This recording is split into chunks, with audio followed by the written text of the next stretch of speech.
of Mary, Washington. Thank you, Elizabeth. And what's your inference today? Tracking the elections, the campaigning taking place. This is the last lap, and the pollsters at this point of time saying it's a tight fight, neck and neck contest. But I think most of them have given a higher rating to Kamala, maybe by 2 points or 3 points. It's a very closely contested fight. But do you think Kamala has the edge? Kamala Harris is leading in the national polls right now, but by less than a point. The gap between Trump and Harris is less than a point. Things are trending actually more toward Trump.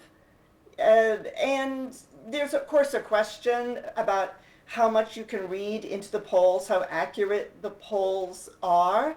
For example, in 2016, when Trump was running against Hillary Clinton, Hillary Clinton was up 6 points over Trump, but Trump won.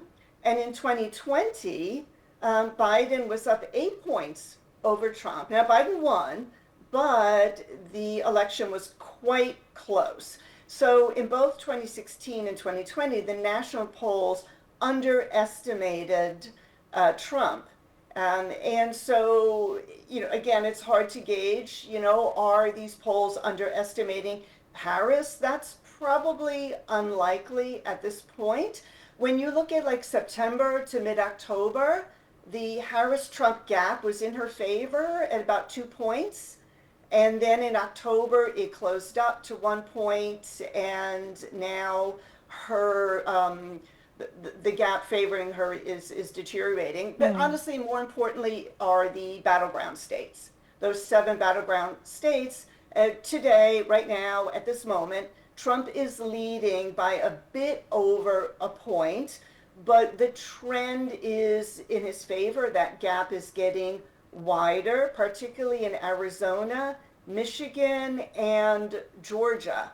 And so those things are moving in Trump's favor. Okay, that's interesting. Elizabeth, the same question to you. Now, the 3 big agendas that have been focused by the candidates have been immigration, adoption, policies of both the leaders, and you talk about the economy. Now, which candidate is faring how well on all these 3 aspects?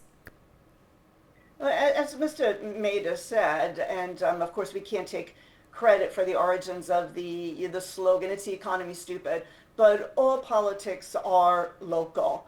People are very much focused on the economy, particularly inflation, and the high cost of housing, that people can't afford to buy houses. And so that hits people the most.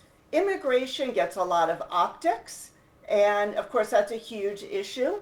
And then associated with it is, heightened crime statistics. The FBI came out and said, no, crime is down. Well, they stopped collecting statistics around 2022, but lo and behold, crime is up, right? So that's a really big problem. National security is not as big as an issue as local politics, but much of the world is on fire, and that's really scaring a lot of people. So on those issues, a lot of voters see former President Trump as being able to handle those. Now, a lot of Democrats, especially women, are very interested in the abortion issue, but also they tend to favor larger government and more regulation of corporations. And so on those issues, if you favor abortion, if you favor greater regulation and bigger government, then you're going to lean more toward Harris. Okay, all right.